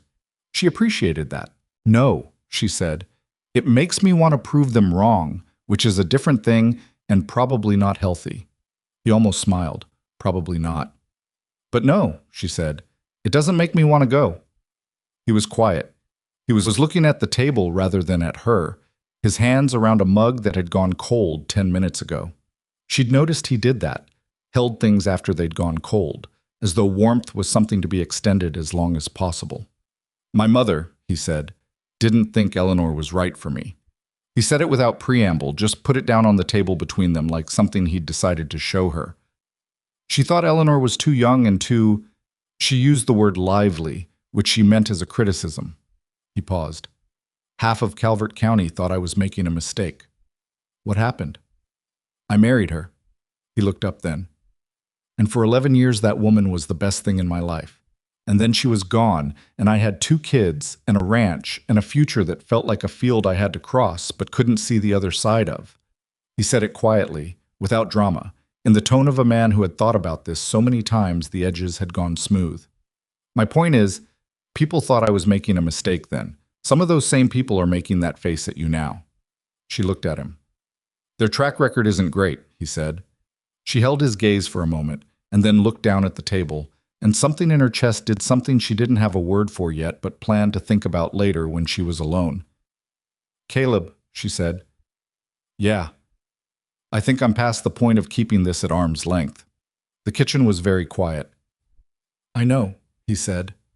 "I don't know what that means practically," she said. I'm not saying that as a way of asking you for something. I'm saying it because I think you should know where I am." "I know where you are," he said. "I've known for a few weeks." She looked up. "Have you?" "You're not a subtle woman," he said. It wasn't a criticism. The way he said it made it something else entirely. I'm somewhat offended by that." "No, you're not." She wasn't. She pressed her lips together to hold off the thing that wanted to be a smile and didn't entirely succeed. "Adeline," he said. "Yes." He looked at her steadily. "I'd like to ask you something, and I want you to know that whatever you answer, things don't change between us. I'm not asking you because I'm trying to push something. I'm asking because—" He paused, found the right words. "Because I'm tired of not saying it." She waited. "Will you marry me?" he said. "Not would you consider. Not a preamble. Just the question, plain and direct, the way he did everything." The wind outside moved through the eaves. The stove ticked. She had thought, in the abstract, about what she would feel if this moment came. She'd thought she'd feel afraid. She'd thought the old instinct toward caution would rise up and complicate it. What she felt instead was tired. Tired of the caution. Tired of treating her own heart like a liability to be managed. "Yes," she said. He looked at her. "Yeah?" "Yes, Caleb. Yes." And then, because she was not entirely composed about it, "Don't make me say it a third time." He was quiet for a moment, and the look on his face was not triumph, not relief, not performance. It was something quieter than all of those things and more enduring. "All right," he said. "All right," she agreed. Outside, Silver Creek was cold and dark and going about its business, and inside the kitchen of a ranch north of town. Two people sat at a table with cold coffee and said no more than was necessary, which was exactly enough. She was back at the hotel before 10 o'clock, which was later than she usually returned, and the clerk at the desk looked up when she came in and then looked at her face more carefully and said nothing, which was the most perceptive thing he'd done since she'd arrived. She went upstairs. She sat on the edge of the bed. She opened her mother's hand mirror and looked at her own face. She looked different. She couldn't identify exactly what had changed. The same tired lines. The same face that had been through too much to look easy. But something in the eyes. She set the mirror down, lay back, looked at the ceiling. Tomorrow she would tell Mrs. Pell. Mrs. Pell would say something that was technically practical and actually warm, and they would both pretend it was only practical. Ruth would find out by the end of the week, because that was how Silver Creek worked, and Ruth would squeeze her arm again, harder this time. Silas Granger would hear. She didn't let herself avoid that thought. He would hear, and he would not take it well, and that was a door that wasn't closed yet. But those were tomorrow's facts. Tonight she lay in the dark hotel room with its rattling window and its narrow bed, and she thought about a kitchen that stayed warm, and a man who held cold mugs longer than necessary, and a little girl who had sat very still for a herringbone braid, and a boy who asked questions no one else dared to ask. She thought about how she had arrived in Silver Creek with $11 and a worn leather satchel and the last scraps of something she'd been afraid to call hope, because hope, in her experience, was expensive. Turns out hope was the cheapest thing. The expensive thing was refusing it. She closed her eyes. For the first time since stepping off the train into Silver Creek, Colorado, the future didn't feel like a field she had to cross blind. It felt like somewhere she was already going. She told Mrs. Pell the next morning. She came in, tied on her apron, worked through the first hour without saying anything, and then said, without preamble, while her hands were in the water, "Caleb Mercer asked me to marry him last night." Mrs. Pell didn't look up from the ledger. And I said yes." A pause. The scratch of the pen stopped. "Well," Mrs. Pell said. She wrote one more thing in the ledger, then closed it. She looked up at Adeline with the expression of a woman who had seen a great many things come and go in Silver Creek, and had learned to recognize the ones that were going to last. "You'll want to keep working here until the wedding." "I was planning to." "Good." Mrs. Pell opened the ledger again. "Congratulations," she said, in the tone of someone reading a weather report. But her mouth did something at the corner that was not quite a smile and was not quite not a smile, and Adeline understood that this was as warm as Mrs. Pell got, and it was enough. Ruth found out by Friday. Adeline hadn't told her. She hadn't needed to because Mrs. Pell had apparently mentioned it to the woman who picked up her finished laundry on Thursday, and that woman had mentioned it to someone else. And by Friday morning, Ruth was at the laundry door before it opened, red-cheeked from the cold, with the expression of a woman who had been right about something and intended to take a moment to acknowledge it. She didn't say, "I told you so." She just took both of Adeline's hands in hers and held them for a moment, looking at her, and said, "Eleanor would have liked you." Adeline held very still. "You think so?" "I know so." Ruth squeezed her hands once, firmly, and let go.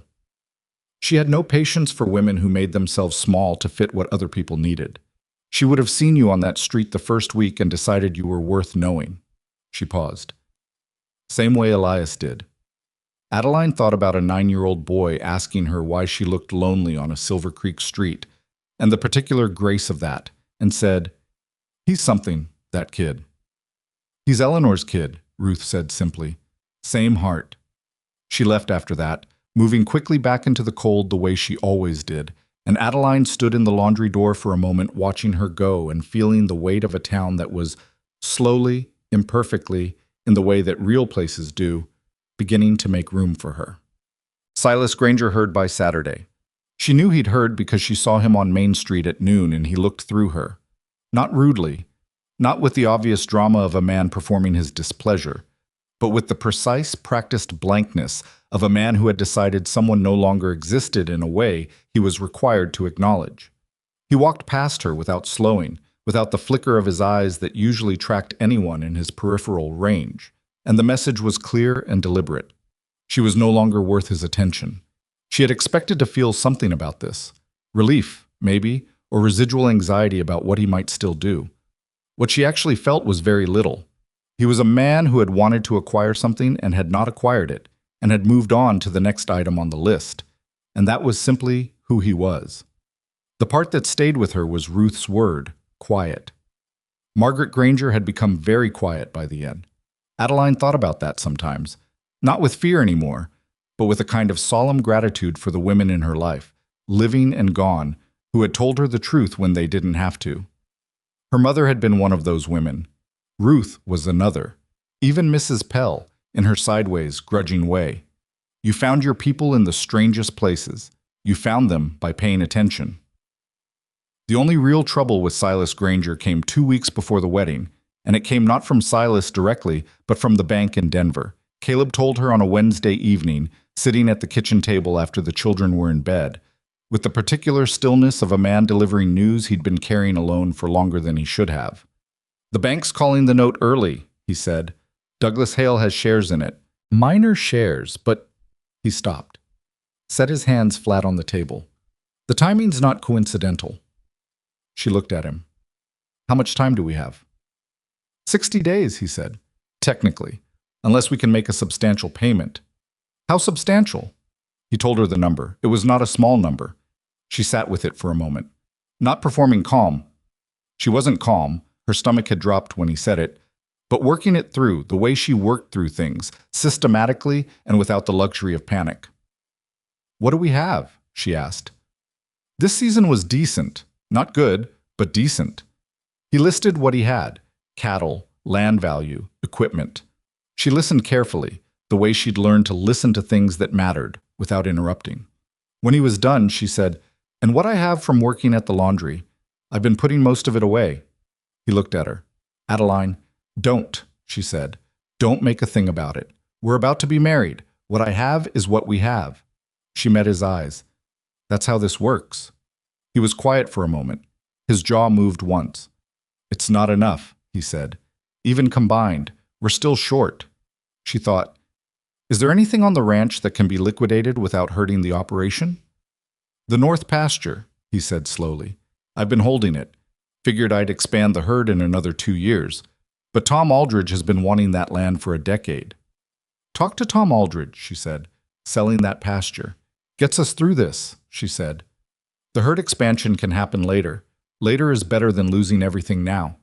He looked at her for a long time. Something in his expression was doing the thing it did when he was recalibrating, adjusting to the fact of her, to who she actually was, as opposed to who he might have generically imagined when he'd first thought about not being alone anymore. You're not what I expected, he said. I know, she said. You're not what I expected either. Is that a good thing? So far, she said. He almost smiled. So far, he agreed. Tom Aldridge agreed to buy the North Pasture within the week. The number he offered was fair, not generous.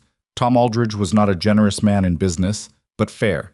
And combined with what they had, it was enough to meet the bank's demand with a margin that wasn't comfortable but was real.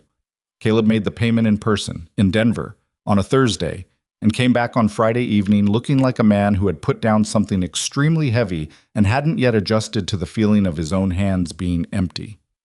It's done, he said. Good, she said. We sold a piece of the future to save the present, he said. He wasn't complaining. He was just naming it, the way he named things. We saved the foundation, she said. You can build future again. You can't build anything on ground you don't have. He nodded slowly. My father used to say something like that. Smart man. He was. Caleb was quiet a moment. He would have liked you. It was the second time in 2 weeks someone had told her that a person she'd never met would have liked her, and both times it had meant more than she'd known what to do with. She didn't say that, she just nodded, and the moment passed, and the kitchen was warm around them. They married on a Saturday in December, 2 weeks before Christmas, in the small church at the edge of Silver Creek that had a drafty vestibule and not enough seating, and a congregation that had made room for this occasion with the goodwill of people who had watched something unfold slowly enough to believe in it. It was not a large wedding, it was exactly the right size. Ruth was there, in her good coat, with her husband, looking like a woman attending the conclusion of something she had helped quietly along. Mrs. Pell was there. Adeline had not expected this, had not asked, and Mrs. Pell sat in the third row with her hands folded in her lap, and her expression that of someone attending a satisfactory business outcome. The effect was so entirely Mrs. Pell that Adeline nearly lost her composure the moment she saw her. Elias stood beside his father at the front, wearing a jacket that was slightly too short in the sleeves and had been brushed within an inch of its life. He stood very straight, with the particular solemnity of a 9-year-old who understood that this was important and intended to prove he understood it. But when Adeline came up the aisle on her own, because there was no one left to give her away, and she'd decided she didn't need giving, Elias caught her eye and grinned, sudden, unguarded, entirely himself, and she had to breathe very carefully for a moment. Hazel had done the flowers. They were slightly lopsided and arranged with more enthusiasm than expertise, and they were the best flowers Adeline had ever seen. She wore her good dress, the only good dress she'd brought from Ohio, the one that had spent the journey folded at the bottom of the leather satchel under everything else, waiting for an occasion she hadn't known to name. It fit differently than it had in Ohio. She was different than she had been in Ohio. She thought that was probably the point. Caleb, when he saw her, looked at her the way a man looks at something he is aware, with precision and gratitude that he almost missed. He didn't say anything. He didn't need to. She walked up and stood beside him, and the ceremony was short and plain and real, which was everything she had ever actually wanted in a ceremony and had not known to ask for. When it was done, and they were standing in the cold outside the church, while people moved around them saying the things people say, Elias appeared between them and took each of their hands and walked for a moment holding both, not saying anything, not performing anything, just holding on. Adeline looked down at him. He was looking straight ahead with a look of deep satisfaction. You okay? She asked him. Yeah, he said. He swung their joined hands once, slightly, like a much younger child would, and then clearly decided that was enough of that, and let go and went to find someone to talk to. She looked at Caleb. He was watching his son walk away, and the expression on his face was the one she'd been learning for months, the one that lived underneath all the careful steadiness, the one that was allowed out only when he thought no one was looking. He's going to be all right, she said. I know, Caleb said. He was always going to be all right. He just needed... He paused, searching. He needed the house to feel like it used to. She understood what he meant. Not the same as before, not a replacement for what had been lost, just a house with the right weight to it again, the right number of people at the table, the right noise in the morning, and the right quiet in the evening. She squeezed his hand once. He squeezed back. The winter was hard the way Colorado winters were hard. Not cruel exactly, but unrelenting, with cold that didn't negotiate and snow that came when it decided to come, regardless of whether you'd finished what you were doing outside. The ranch required more in winter than it gave, and there were mornings when Adeline stood in the kitchen before the sun came up, hands wrapped around a mug that was going cold faster than she'd like, listening to the wind work the corners of the house, and thought, this is genuinely difficult. Not as a complaint, just as an acknowledgement of what was true. She was not a rancher by history or training. She learned by watching and asking and making mistakes that Caleb corrected without making her feel incompetent, which she would later understand was a specific and deliberate skill on his part. She burned the biscuits once. The stove did run hot. Elias was deeply, quietly triumphant about this. Don't, she said. I didn't say anything, he said. I heard you not saying it very loudly. He made a face that was trying not to be a grin and failing. She flicked the dish towel at him, and he ducked, and the moment passed into the ordinary flow of a morning, and she thought, this is the thing that can't be explained to someone who hasn't had it. Not happiness, exactly. Happiness was too steady a word for something that moved and shifted and sometimes hid for a few days. More like belonging. The specific, stubborn, daily fact of belonging somewhere. Hazel was learning to braid. She practiced on herself, on Elias when he would allow it, on the tail of the most patient horse in the barn. Her technique was improving at a pace that Adeline tracked with the particular satisfaction of watching someone learn something real. Better, Adeline told her one afternoon, examining the result. It's still uneven on this side, Hazel said critically. It is. What do you think you did wrong? Hazel studied her own reflection in the kitchen window. I pulled too fast. That's right. So I do it slower. And you do it again, Adeline said. You do it until slow feels normal. Hazel nodded with the gravity of someone filing away a principle. Then, is that what you did? With all of it? When you first came here? Adeline looked at her. 7 years old, going on 40, with her father's eyes and her mother's directness, and something entirely her own that she was still in the middle of becoming. Yeah, Adeline said. Something like that. Hazel seemed to find this satisfactory. She turned back to the mirror and started undoing the braid to try again. And Adeline went back to the stove, and outside the snow was doing what it did. And inside the house was warm in the way that a place is warm when it has the right people in it. Spring came late that year, the way spring came late in Colorado. Grudging and cold through March, tentative in early April, and then suddenly, overnight, real. The kind of real that hit you between the eyes when you stepped outside one morning and the air smelled like mud and green things, and the sky was a color it hadn't been since October. The apple tree was the first thing she noticed. It stood at the edge of the kitchen garden, old and knotted, with bark like something that had survived a great deal by deciding to. Caleb had mentioned it once, in passing, that Eleanor had planted it the first year they'd come to the ranch, that it had been sickly for 2 seasons and then inexplicably taken hold, that it had bloomed every spring since without fail, but had put out less and less in recent years, as though something in it was also tired. That April morning, standing in the yard in her coat, Adeline stopped and looked at it. It was covered in blossoms. Not a few, all of it, branch end to branch end, more than she'd seen on any fruit tree in recent memory. White pink and dense and slightly ridiculous, the way things that have been saving themselves up for a long time. Look when they finally go. She stood there looking at it for long enough that Elias came out to see what she was doing. He stood beside her, looked at the tree, looked at her. It always does that, he said, but Papa says it's been looking better this year. When did it start looking better? She asked. Elias thought about it. Fall, maybe. He considered. Around the time you started coming for supper. She looked at him. He was not saying it to be significant. I was saying it because it was the honest sequence of events as he remembered them, because Elias Mercer reported the world as he found it without editorializing, and the world as he found it happened to be significant. Huh, she said. Yeah, he said. He shoved his hands in his pockets and went back inside, done with the tree, on to the next thing. She stayed a moment longer. She was not a sentimental woman by nature. She had not been able to afford sentiment for most of her life. It cost too much when things didn't hold. But standing in the April yard looking at an apple tree that had apparently decided this was the year to mean something, she let herself feel, just for a moment, the full weight of everything that had happened since a train had lurched to a stop in Silver Creek, and she had stepped off it with $11 and a worn satchel and the specific terror of a person who has run out of road and hasn't told anyone. She had come here with nothing. That was true. She had also come here with everything she was, and it had turned out that was enough. Not in a clean, triumphant way, not in the way of stories where the hard parts resolve neatly and the future arrives already finished.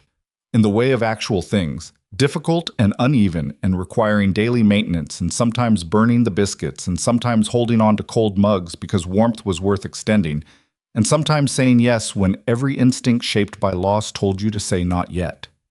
She thought about her mother, about the hand mirror she still kept on the dresser, which now sat between a hair ribbon of Hazel's and a small horse carved from wood that Elias had made last winter with mediocre but sincere results. About what her mother would have made of all this: the ranch, the children, the man with the patient eyes and the work-rough hands.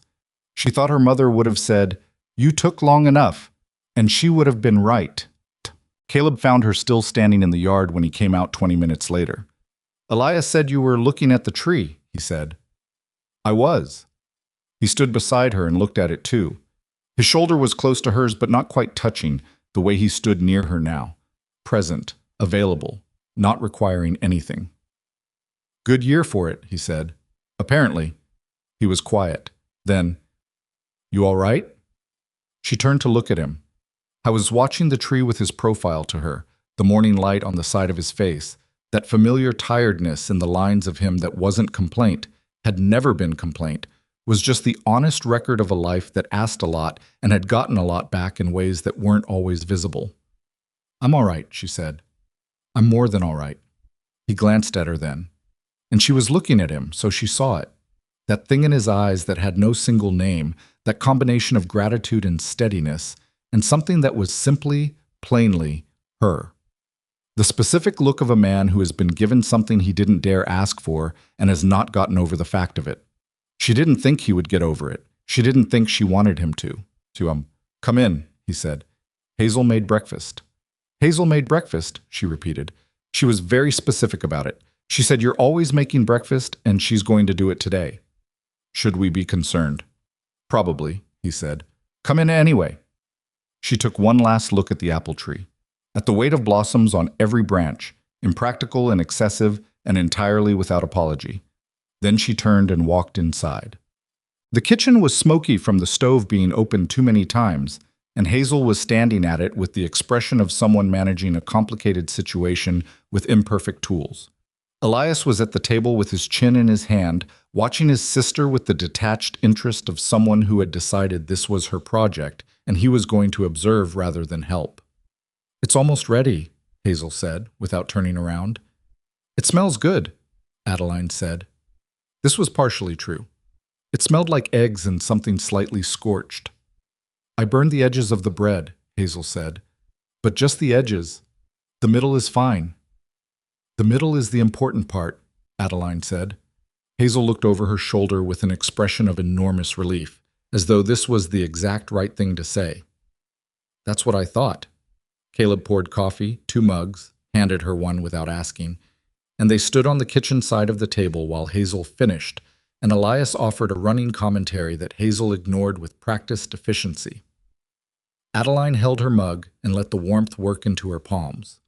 The kitchen was the same kitchen it had been the first Sunday she'd sat at this table and eaten stew that came out of 2 pots because one pot wasn't big enough. The same uneven floors and slightly too small table and coat hanging on the chair back instead of the hook. None of that had changed. None of that was going to change because this was a real house where real people lived, not a version of a house that had been tidied for company. She was not company anymore. That was the thing she kept returning to, in quiet moments, when she let herself register what had actually happened here. She had arrived as a stranger in a town that owed her nothing, and she had stayed and she had worked and she had, slowly, imperfectly, without ceremony, become part of something. Not by being agreeable, not by making herself small enough to fit what someone else required, by being exactly and entirely who she was, which was difficult and practical and sometimes wrong and sometimes braver than she felt, and by finding people who valued that rather than tolerating it. You didn't replace what was lost. You couldn't. Eleanor Mercer was on the mantel, and in Elias's questions, and in Hazel's eyes, and she was supposed to be there. She deserved to be there, and Adeline had never for a moment thought her job was to crowd that out. Her job, if it could be called a job, was just to show up, to make breakfast when she had the energy, and let Hazel make it when she didn't. To fix fences when they came down and read to Hazel when she asked and argue with Elias about St. Louis until he landed on some new city to be obsessed with. To sit with Caleb in the evenings when the house was quiet and not require the quiet to be filled. To be present. That was all. To simply be present every day and let the dailiness of it accumulate into something real. It was the least dramatic version of a life she could have imagined. It was the best one she had ever lived. Hazel set the plate on the table with both hands, very carefully, and announced, "Breakfast." The edges of the bread were, as reported, burned. The eggs were slightly overdone. There was a small dish of preserves that Hazel had apparently found at the back of the pantry, origin uncertain, which Elias regarded with forensic suspicion. "Where did these come from?" he asked. "The pantry," Hazel said. "I know that. I mean, when?" "I don't know. Last year, maybe." Elias looked at the preserves. "Last year." "They smell fine," Hazel said firmly. "That's what people say right before—" "Elias," Adeline said. He stopped. "Eat your breakfast," she said. He ate his breakfast. The preserves turned out to be fine. The eggs were better than overdone, actually. More substantial, the kind of eggs that held you through a cold morning's work. Hazel watched them eat with the barely suppressed attention of someone monitoring the reception to their work. And when Caleb said, without being prompted, "This is good, Hazel," she looked down at her own plate and said, "Thank you," in a voice that was trying to be smaller than it was. Outside, the spring kept doing what it was doing, unreasonably warm for the first week of April, the snow pulling back from the south faces of things, the mud deep and honest and full of the particular promise of ground that was ready to work again. Later that morning, when the dishes were done and the children had gone out to the barn, and Adeline and Caleb were standing at the kitchen window with the last of the coffee, he said, "I keep thinking about that first week, when you came into the feed store." "When I told you not to pay for my hotel room again," she said. "Yeah." He looked out the window. "I was sure you were going to leave." "I almost did," she said honestly. "Not because of you, just because it seemed like the kind of thing that didn't work out." "And then it did," he said. "And then it did," she agreed. "Not easily." "No," he said. "Not easily." She leaned slightly against his shoulder.